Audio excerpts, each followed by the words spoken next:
कहानी ते इंसान दा संबंध बहुत पुराना है।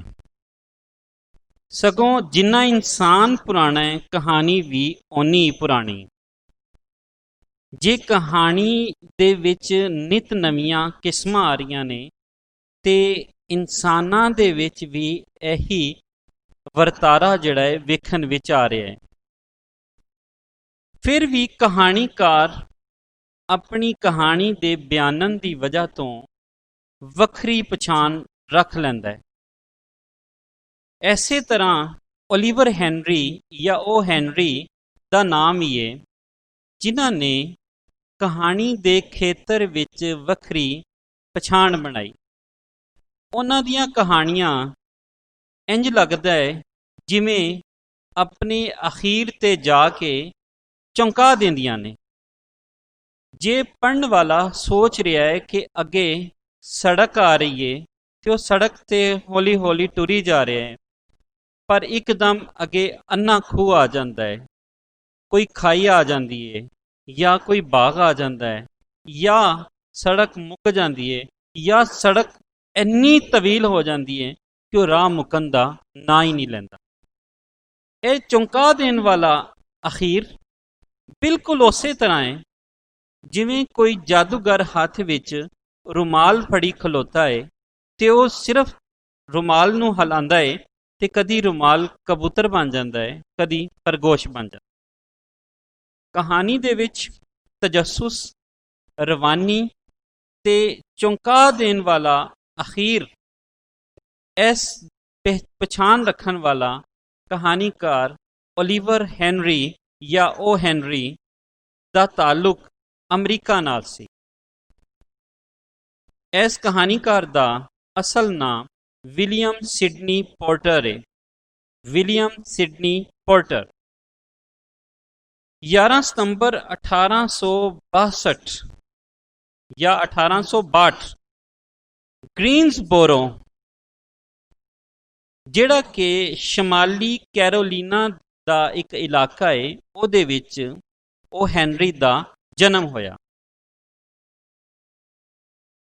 11 सितंबर 1862 विच जिहड़ा बाल जन्मिया उहदा नाम विलियम सिडनी पोर्टर सी, पर 1898 विच इस दा नाम बदल के ओ हैनरी हो गया। 3 वरे दे सन यह कहानीकार ओलिवर हैनरी 3 वरे दे सन जदों आप दी मां मैरी जीन वर्जीनिया की वफात हो गई। कुछ वरियां मगरों वालिद का साया भी सिर तो उठ गया ते अपनी खाला एविलीनिया मारिया पोर्टर के स्कूल विच जा दाखिल हुए। 1876 विच ग्रेजुएशन कर ली ते 19 वरियां की उम्र विच फार्मासिस्ट बन के एक ड्रग स्टोर दे विच जा मुलाजमत करन लगे। इस मुलाजमत के नाल नाल फितरी ढंग दे नाल लिखना पढ़ना ते ड्राइंग करना जिहड़ा है वो शुरू हो गया। आप आल दुआल दे जिहड़े वासी सन उन्हां दे खाके बड़े सोहणे ढंग नाल बनांदे जो आप दी वजह शोहरत भी हो गई। 1882 का दौर जदों आप नूं खंघ की वजह तो बहुत ज़्यादा तबीयत की खराबी का सामना करना पिया, क्यों जे उस वेले टीबी का मर्ज अपनी टीसी ते सी ते उस मर्ज का उस जानलेवा मर्ज का इलाज भी हाले तक नहीं सी लोकां कोल आया। माहौल की तब्दीली पारों 1882 विच ओ हैनरी नूं टेक्सास आना पिया। इत्थे उहदी मुलाकात उहदे बहुत सोहणे दोस्त रिचर्ड हाल दे नाल हो गई। रिचर्ड हाल दा जिहड़ा मिलना सी उस दी जिंदगी वास्ते बड़ा अहम भी साबित होने वाला सी। पर ऑस्टन ਦੇ ਵਿੱਚ ਵਸਦਿਆਂ ਹੋਇਆਂ ਉਹਨਾਂ ਨੇ ਭਰਪੂਰ ਸਮਾਜੀ ਜੀਵਨ ਗੁਜ਼ਾਰਨਾ ਸ਼ੁਰੂ ਕਰ ਦਿੱਤਾ। ਗਿਟਾਰ ਸਿੱਖ ਲਈ, ਤੰਬੂਰਾ ਸਿੱਖ ਲਿਆ ਤੇ ਸੇਂਟ ਡੇਵਿਡ ਐਪੀਸਕੋਪਲ ਚਰਚ ਵਿੱਚ ਕੁਆਇਰ ਯਾਨੀ ਮਜ਼ਹਬੀ ਹਮਦੀਆ ਗੀਤ ਜਿਹੜੇ ਨੇ ਉਹ ਜਿਹੜੇ ਪੜ੍ਹਨ ਦੇ ਵਿੱਚ ਲੱਗ ਗਏ। ਇਹੀ ਉਹ ਵੇਲਾ ਸੀ ਜਦੋਂ ਉਹ ਹੈਨਰੀ ਦੀ ਮੁਲਾਕਾਤ 17 ਵਰ੍ਹਿਆਂ ਦੀ ਐਥੋਲ ਐਸਟੀਅਸ ਨਾਲ ਹੋਈ। ਐਥੋਲ ਦੀ ਮਾਂ ਨੂੰ ਇਹ ਚੰਗਾ ਨਾ ਲੱਗਿਆ, ਕਿਉਂ ਜੇ ਐਥੋਲ ਵੀ ਟੀਬੀ ਦੇ ਮਰਜ਼ ਵਿੱਚ ਮੁਬਤਲਾ ਹੋਣ ਦੇ ਡਰ ਵਿੱਚ ਸੀ। ਫਿਰ ਕੀ ਕਰਨਾ ਹੋਇਆ ਕਿ ਦੋਵਾਂ ਉਹ ਹੈਨਰੀ ਨੇ ਤੇ ਐਥੋਲ ਐਸਟੀਅਸ ਨੇ ਉਦਲ ਕੇ ਵਿਆਹ ਕਰ ਲਿਆ ਤੇ ਇੱਕ ਮੌਸੀਕੀ ਥੀਏਟਰ ਦੇ ਗਰੁੱਪ ਵਿੱਚ ਭਾਗ ਲੈਣਾ ਸ਼ੁਰੂ ਕਰ ਦਿੱਤਾ।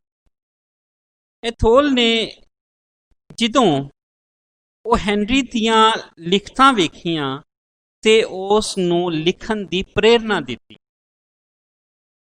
ਕਿ ਉਹ ਲਿਖ ਸਕਦਾ ਹੈ ਔਰ ਇਨਸਾਨਾਂ ਨੂੰ ਬਹੁਤ ਜ਼ਿਆਦਾ ਉਹ ਕੋਲੋਂ ਹੋ ਕੇ ਵੇਖਣ ਦੀ ਜਿਹੜੀ ਖੂਬੀ ਰੱਖਦਾ ਹੈ ਉਹ ਘੱਟ ਹੀ ਲੋਕਾਂ ਕੋਲ ਹੈ। 1888 ਵਿੱਚ ਉਹ ਹੈਨਰੀ ਤੇ ਐਥੋਲ ਦੇ ਘਰ ਇੱਕ ਪੁੱਤਰ ਜੰਮਿਆ, ਪਰ ਉਹ ਜੰਮਦਿਆਂ ਸਾਰ ਹੀ ਫੌਤ ਹੋ ਗਿਆ। ਇਸ ਤੋਂ ਅਗਲੇ ਵਰੇ ਉਹਨਾਂ ਦੇ ਘਰ ਧੀ ਜੰਮੀ ਜਿਸ ਦਾ ਨਾਂ ਮਾਰਗਰੇਟ ਵਰਥ ਪੋਰਟਰ ਰੱਖ ਦਿੱਤਾ ਗਿਆ। ਇਹ ਮਾੜੇ ਹਾਲਾਤ ਹੋਣਾ ਸ਼ੁਰੂ ਹੋ ਗਏ। ਮਾਲੀ ਤੌਰ 'ਤੇ ਹਾਲਾਤ ਜਦੋਂ ਮਾੜੇ ਹੋਏ ਤੇ ਆਪ ਦੇ ਇੱਕ ਦੋਸਤ ਰਿਚਰਡ ਹਾਲ, ਜਿਸ ਦਾ ਜ਼ਿਕਰ ਪਿੱਛੇ ਵੀ ਕਰ ਦਿੱਤਾ ਗਿਆ ਹੈ, ਉਹ ਟੈਕਸਾਸ ਦਾ ਕਮਿਸ਼ਨਰ ਬਣ ਚੁੱਕਿਆ ਸੀ। ਉਸ ਨੇ ਵਿਲੀਅਮ ਸਿਡਨੀ ਪੋਰਟਰ ਨੂੰ ਡਰਾਫਟਮੈਨ ਦੀ ਨੌਕਰੀ ਦੇ ਦਿੱਤੀ, ਪਰ ਇਹ ਨੌਕਰੀ ਵੀ ਉਹਨਾਂ ਚਿਰ ਹੀ ਚੱਲੀ ਜਿੰਨਾ ਚਿਰ ਤੱਕ ਰਿਚਰਡ ਹਾਲ ਜਿਹੜਾ ਹੈ ਕਮਿਸ਼ਨਰ ਰਿਹਾ। ਜਿਵੇਂ ਹੀ ਉਸ ਦੀ ਕਮਿਸ਼ਨਰੀ ਮੁੱਕੀ 21 ਜਨਵਰੀ 1891 ਨੂੰ ਉਹ ਹੈਨਰੀ ਨੇ ਅਸਤੀਫਾ ਦੇ ਦਿੱਤਾ ਤੇ ਬਾਅਦੋਂ ਫਸਟ ਨੈਸ਼ਨਲ ਬੈਂਕ ਵਿੱਚ ਟੈਲਰ ਦੀ ਮੁਲਾਜ਼ਮਤ ਇਖਤਿਆਰ ਕਰ ਲਈ। ਇਸ ਬੈਂਕ ਦੀ ਮੁਲਾਜ਼ਮਤ ਦੇ ਦੌਰਾਨ ਆਪ ਉੱਤੇ 854.08 ਡਾਲਰਾਂ ਦੇ ਹੇਰਾ ਫੇਰੀ ਦਾ ਮੁਕੱਦਮਾ ਚੱਲਿਆ। ਮੁਲਾਜ਼ਮਤ ਤੋਂ ਕੱਢ ਦਿੱਤਾ ਗਿਆ ਤੇ ਮੁਲਾਜ਼ਮਤ ਤੋਂ ਜਦੋਂ ਕੱਢਣ ਤੋਂ ਇਲਾਵਾ ਜਿਹੜੀ ਸਜ਼ਾ ਦਿੱਤੀ ਗਈ ਉਹ 5 ਸਾਲ ਦੀ ਕੈਦ ਸੀ। 5 ਸਾਲ ਦੀ ਕੈਦ ਜਿਹੜੀ ਹੈ ਉਹ 3 ਵਰੇ ਹੋ ਗਈ, ਕਿਉਂ ਜੇ ਜੇਲ੍ਹ ਅੰਦਰ ਆਪ ਦਾ ਵਰਤਾਰਾ ਬੜਾ ਚੰਗਾ ਸੀ।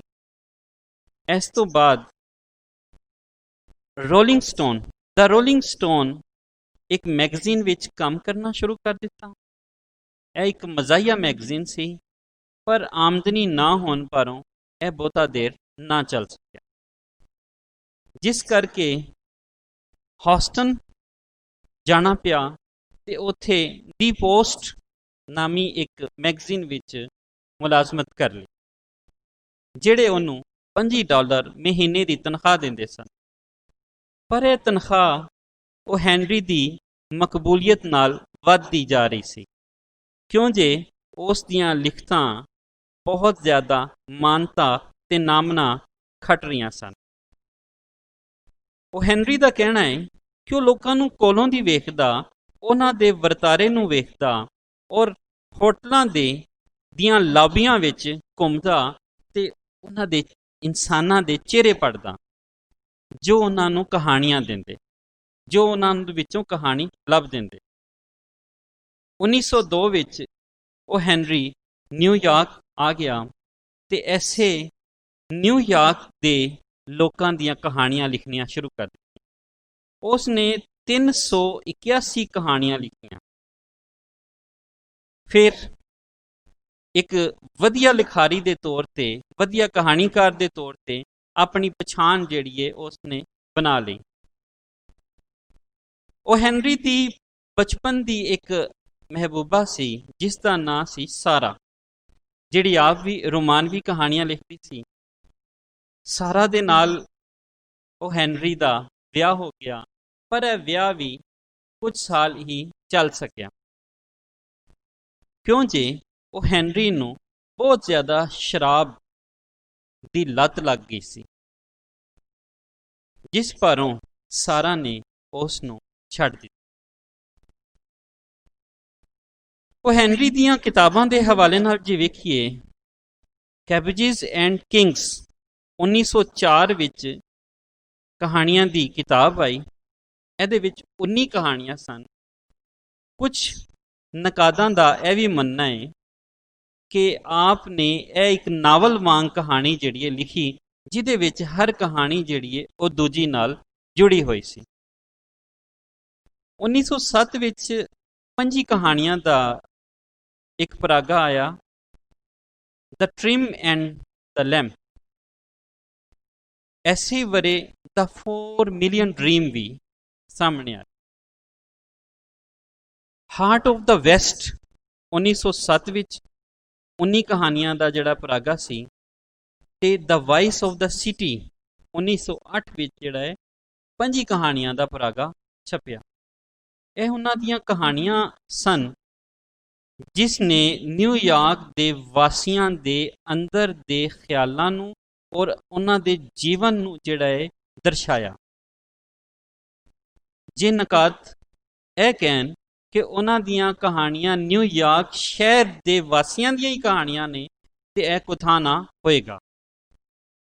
ਪਰ ਇਹ ਗੱਲ ਮੰਨਣ ਵਾਲੀ ਹੈ ਕਿ ਉਹਨਾਂ ਨੇ ਜਿਹੜੀ ਵੀ ਕਹਾਣੀ ਲਿਖੀ, ਉਹਦੇ ਵਿੱਚ ਇਖਤਤਾਮ ਅਖੀਰ ਨੂੰ ਉਹਨਾਂ ਨੇ ਅਜਿਹਾ ਟਵਿਸਟ ਦੇ ਕੇ ਬਿਆਨਿਆ ਕਿ ਇੱਕ ਵਾਰੀ ਤੇ ਪੜ੍ਹਨਹਾਰ ਸੋਚੀ ਪੈ ਗਿਆ, ਤੇ ਕਹਾਣੀ ਦੇ ਸਵਾਦ ਤੇ ਚਸ ਤੋਂ ਹਮੇਸ਼ਾ ਵਾਸਤੇ ਉਹ ਹੈਨਰੀ ਦਾ ਗਰਵੀਦਾ ਹੋ ਗਿਆ। ਉਹ ਹੈਨਰੀ ਦੀ ਇੱਕ ਕਹਾਣੀ ਸਾਡੇ ਇੱਥੇ ਅੰਗਰੇਜ਼ੀ ਦੇ ਸਿਲੇਬਸ ਦੇ ਵਿੱਚ, ਜਿਹੜਾ Punjab text book board Lahore ਵੱਲੋਂ ਛਾਪਿਆ ਗਿਆ, ਉਹਦੇ ਵਿੱਚ ਹੈ ਦ ਗਿਫਟ ਆਫ ਮੈਜਾਈ। ਉਹ ਇੱਕ ਬਹੁਤ ਹੀ ਵਧੀਆ ਕਹਾਣੀ ਹੈ, ਨਵੀਂ ਨਸਲ ਦੇ ਲੋਕਾਂ ਵਾਸਤੇ, ਨਵੀਂ ਨਸਲ ਜਿਹੜੇ ਫਸਟ ਈਅਰ ਦੇ ਪੜ੍ਹਾਰ ਨੇ ਉਹਨਾਂ ਵਾਸਤੇ ਵਧੀਆ ਕਹਾਣੀ। ਔਰ ਉਸ ਨੂੰ ਜ਼ਰੂਰ, ਉਸ ਤੋਂ ਇਲਾਵਾ ਵੀ ਉਹਨਾਂ ਦੀਆਂ ਜਿਹੜੀਆਂ ਕਹਾਣੀਆਂ ਨੇ ਉਸ ਨੂੰ ਪੜ੍ਹਨ ਦਾ ਜਿਹੜਾ ਹੈ ਉਹ ਜ਼ਰੂਰ ਸਵਾਦ ਮਾਨਣਾ ਚਾਹੀਦਾ। ਉਹਨਾਂ ਦੀਆਂ ਆਖੀਆਂ ਕੁਝ ਗੱਲਾਂ ਜਿਸ ਦਾ ਤਰਜਮਾ ਪੰਜਾਬੀ ਵਿੱਚ ਕਰ ਦਿੱਤਾ ਗਿਆ ਹੈ। ਉਹ ਕਹਿੰਦੇ ਨੇ, ਜੋ ਪਸੰਦ ਹੈ ਉਹ ਲਿਖੋ, ਹੋਰ ਕੋਈ ਅਸੂਲ ਨਹੀਂ। ਹਰ ਸ਼ੈ ਵਿੱਚ ਕਹਾਣੀਆਂ ਮੌਜੂਦ ਹੁੰਦੀਆਂ, ਹਰ ਸ਼ੈ ਵਿੱਚ।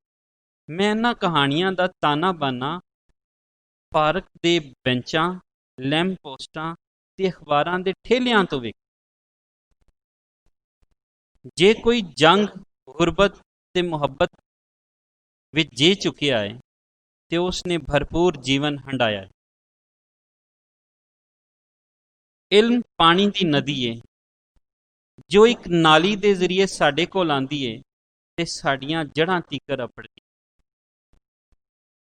ਜੇ ਮਰਦਾਂ ਨੂੰ ਪਤਾ ਚੱਲ ਜਾਏ ਕਿ ਇਕਲਾਪੇ ਵਿੱਚ ਸਵਾਣੀਆਂ ਕਿਵੇਂ ਵੇਲਾ ਲੰਘਾਉਂਦੀਆਂ ਨੇ, ਤੇ ਉਹ ਕਦੇ ਵਿਆਹ ਨਾ ਕਰਨ।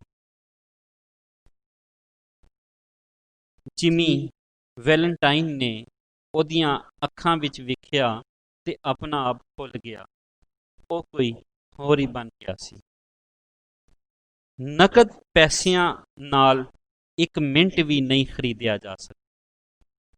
ਬਹੁਤ ਸੋਹਣੀਆਂ ਕਹਾਣੀਆਂ ਦਾ ਕਹਾਣੀਕਾਰ ਓਲੀਵਰ ਹੈਨਰੀ, ਓ ਹੈਨਰੀ ਵਿਲੀਅਮ ਸਿਡਨੀ ਪੋਰਟਰ ਜਿਹੜਾ ਹੈ, ਉਸ ਦਾ ਜਨਮ 5 ਜੂਨ 1910 ਨੂੰ ਹੋਇਆ।